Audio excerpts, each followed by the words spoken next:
Kötülüğün üzerine en çok yakıştığı Yeşilçam oyuncularından birinin öyküsüdür bu anlatılanlar. Korkunç cazibesi, Anadolu kadınının güzelliğinin resmedilmiş hali, yakıcı esmerliği ve sinsi planlarıyla diğer herkesten ayrılan aykırı bir kadının öyküsü. Birçoğumuz onu Kapıcılar Kralı'ndaki rolüyle tanıdık Sevda Ferda'yı. Kokla bakayım. Şuramdan. Allah'ım, dayanamıyorum artık. Sen günahımı affet. Ne kokuymuş. Cilveli, baştan çıkaran tam bir femme fatale yani kötü kadın olarak hafızalarımıza kazındı bu filmle. Ne var ki onun oyunculuk hayatı bu filmden fazlasını barındırıyordu. Gurbet Kuşları'nın Naciye'siydi. Murat dur, ne olursun gitme. Affet beni, yalvarırım. Yalnız kalmaktan korkuyorum. Bu gece burada kal. Ağır Suç filminde Sadri Alışık'ın yuvasını yakan Leyla'ydı. Zaten artık seni istemiyorum. Çık git evimden. Kimin evinde? Sana bu evi kim aldı be? İçini kim dayayıp döşedi? Ama unutma tapusu bende. Seninle son defada ona Altın Portakal ödülünü kazandıracak olan Nesrin'di. Para nasıl kazanılır haberin bile yok. Sana satıldım öyle mi? Hem de sülalece. Tam bir cadıydı ama kötücül değil, sert, muhalif bir yapısı vardı. Kimsenin arkasından konuşmaz ama yüzüne karşı da aklına gelen her şeyi hiç çekinmeden söylerdi. Girdiği her mekanda etrafındakileri büyüleyen bir enerjisi vardı. Hele o yakıcı esmerliği yok mu? 12 yaşında küçük bir kızken dahi onu ailesinden isteyen yaşlı adamlar ortaya çıkar. Dik yürüyüşüne herkes hayrandı. Gazinocular kralı Fahrettin Aslan bile "Kız sen bu gazinonun patronu gibi yürüyorsun" derdi. Her rolü oynardı. Onun yaptığı sadece rol kesmek değil, sinemayla dans etmekti adeta. Köylü kızını da oynadığı, şarkıcıyı da, kötü kadını da. Yapımcılar ona "Karar ver Sevda, hangi karakter sana uyuyor" dediklerinde o herkes gibi olmadığını biliyordu. Hep aynı tiplemenin içine sıkışıp kalmaktan korkuyordu. Onu diğerlerinden ayıran da bu oldu. Hiçbir zaman star olmamasının da sebebi buydu. Diğer büyük aktrislerin izlediği yoldan gitmediği için. Bu bir seçimdi ve hiç pişman olmadı bundan.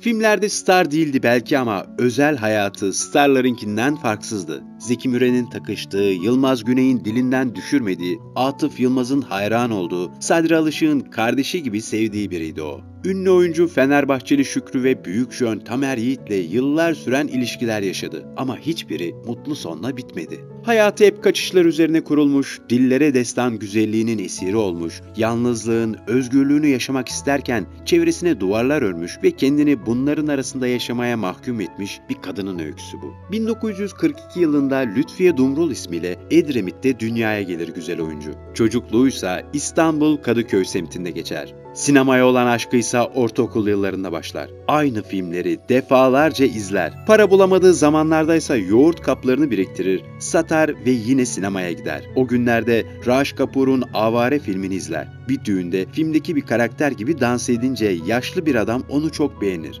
Güzelliği herkesçe fark edilse de henüz 12 yaşındadır. O yaşlı adam ertesi gün gidip annesinden ister Sevda'yı. Annesi herifin yüzüne tokatı patlatacak diye beklerken kızını vermeye razı olur. Neyse ki Sevda Ferda'nın hayatı boyunca sergileyeceği dik duruşu o gün hayatını kurtarır ve bu evliliği kabul etmez. Bu evlilik olayını ucuz atlatsa da güzelliği her geçen gün artar. Onun yaşındaki genç kızlar filmlerde oynamak için bir yapımcının kapısından diğerine koşarken onun hiçbir çaba sarf etmesine gerek yoktur.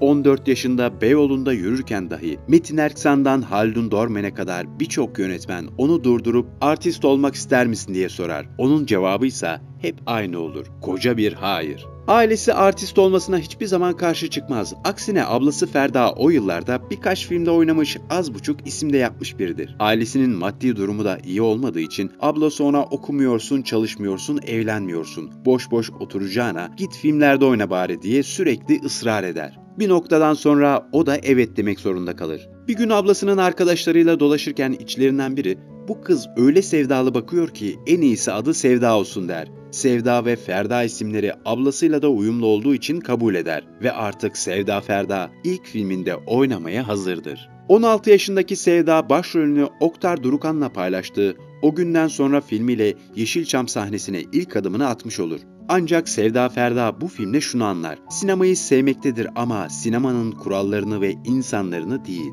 Oyuncu ablasının zamanında çektiği acıları çekmek istemediği için Türk sinemasına direnme kararı alır. Bu filmden sonra sinemaya 6 yıllık bir ara verir ve ablası Ferda'nın yanına Almanya'ya gider. Orada bir menajerle tanışır. Adam ona burada kalıp 6 yıl okursan seni dünya starı yaparım der. Ama o bunu da reddeder. 1963'te hem İstanbul'a hem de Yeşilçam'a kesin dönüş yapar. Ayhan Işık'la başrolü paylaştığı Helal Olsun Ali Abi ve Azrail'in Habercisi gibi önemli filmlerde oynar. 5. filminden sonra ünlü yönetmen Halit Refi, Gurbet Kuşları isimli bir filme başlamaktadır. Başrolde Tanju Gürsu, esas kadınsa Filiz Akın'dır. Bir de fettan bir kadın karakter gerekmektedir. Vamp olacak, seksi olacak ki sevgililerin arası açılsın. Cüneyt Arkın bile ilk kez kamera karşısına geçiyordu o filmde. Ve bu filmle uzun yıllar konuşulacak bir sahneye imza atar Sevda Ferda. Bu yeni uyandırma usulü. Öyle say istersen. Yeter, uykum açıldı. Hiç hesapta olmayan bir şekilde Sevda Ferda'nın göğüs ucu kadraja girer. Doğal olarak geliştiği için yönetmen sahneyi kesmek istemez. Böylece Sevda Ferda, dünya sinema tarihinde beyaz perdede bu denli çıplaklık sergileyen ilk oyuncu olur. Film o dönemde sansürlenmez ancak birçok kesimden tepki toplar. Özellikle Yeşilçam'ın 4 yoncası diye tabir edilen Türkan Şoray, Hülya Koçyiğit, Filiz Akın ve Fatma Giri'nin sinemada öpüşmem, sevişmem gibi kurallar koyduğu zamanda inadına her rolü oynayacağının sinyalini verir bu filmle. Ancak bu sahnenin başına nasıl bir bela olduğunu şu sözlerle anlatacaktır. O sahne yüzünden göğsümden yukarı senelerce kimse bakmadı. Gözlerimi, yüzümü çok sonra fark ettiler. O sahneyle barışmam yıllarımı aldı. Başıma bela oldu. 1960'lı yıllar Yeşilçam'ın esmer güzeli için bereketli yıllar olur. Erkek Ali, Cibali Karakolu, Yedi Dağın Aslanı ve Hacı Murat gibi önemli filmlerde önemli oyuncularla başrol paylaşır. Bazı günlerde 2 ayrı film setine gittiği bile olur. Oyunculuk hayatı tırmanışa geçerken aşk hayatında da büyük gelişmeler olur.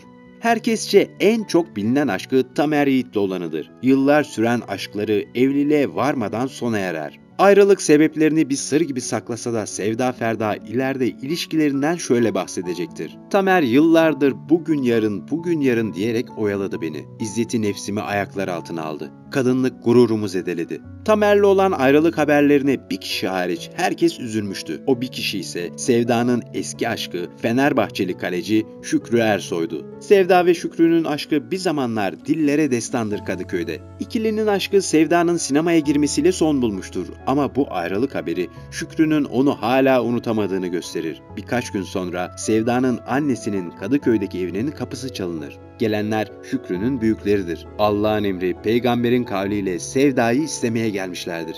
Tabi bu haber hemen Sevda'ya uçurulur. O da Tamer'den ayrılmanın ruh bunalımı içinde ilk aşkının evlenme teklifini üzerinde fazla düşünmeden kabul eder. Hediyeler alınır, nikah belgeleri hazırlanır ancak bu sırada Sevda aldığı kararın yanlış olduğunu anlar. Bunca yıl uğraşıp Yeşilçam'da bir yer edinmiş ve artist olmuştur. En önemlisi de özgür olmuştur ve bu özgürlüğünden vazgeçmek istemez. Nikahtan hemen önce Şükrü'ye bir mektup yazar ve evlenmek istemediğini söyler. Şükrü bir kez daha yıkılır. Bunu duyan Sevda'nın annesi de kızını evlatlıktan reddeder. Bu olaydan birkaç yıl geçmeden bu sefer de Fikret Hakan'la bir ilişkiye yelken açar. Beraber oynadıkları Adem'le Havva filmiyle bu ilişkiyi pekiştirirler. Ancak bu ilişki de çok uzun sürmez. Tüm bunların arasında bir de sahne macerası yaşar. İlk kez sinemadan sahneye geçen oyunculardan biri olur. Ama hayatı boyunca korumaya çalıştığı tek değeri olan özgürlüğü burada kaybetmek istemez. Kendini adeta bir esir pazarında hisseder gazinolarda. Şarkıcılığı bırakır ve bir süre Nejat Uygur'un sahnesinde tiyatro yapar.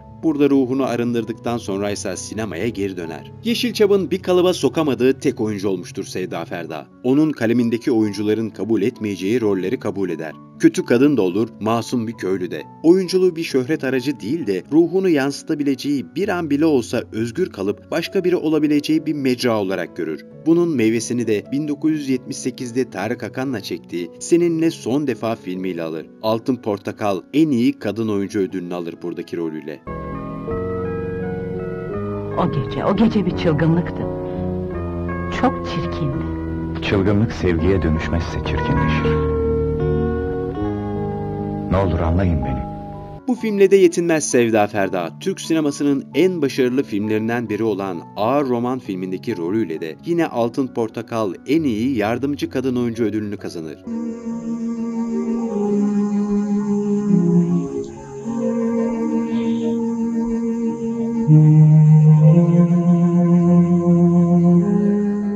Birçoğumuz onu sadece Kapıcılar Kralı'ndaki rolüyle bildik. Ama o 200'den fazla filmde rol alan, Yeşilçam'da daha önce kimselerin yapmaya cesaret edemediği rollere bürünen büyük bir sinema emekçisiydi. 2000'li yıllarda birkaç televizyon dizisinde rol aldıktan sonra ise geçirdiği omurilik ameliyatı sebebiyle hayatını adadığı oyunculuğa artık veda etmek zorunda kaldı. 200 filmde oynadı ama star olmak onu hiç ilgilendirmedi. Asla istemedi. Çünkü taviz vererek yaşamak istemedi hiçbir zaman. Her zaman özgür oldu. Kimseyi geçmeye çalışmadı. Hep kendini aşmaya çalıştı. Birçok insana aşık oldu ama hep kendi olmaktan hoşlandı. Sırf bu yüzden bir başka kalacaksın kalplerimizde. Bir sonraki videoda görüşmek üzere.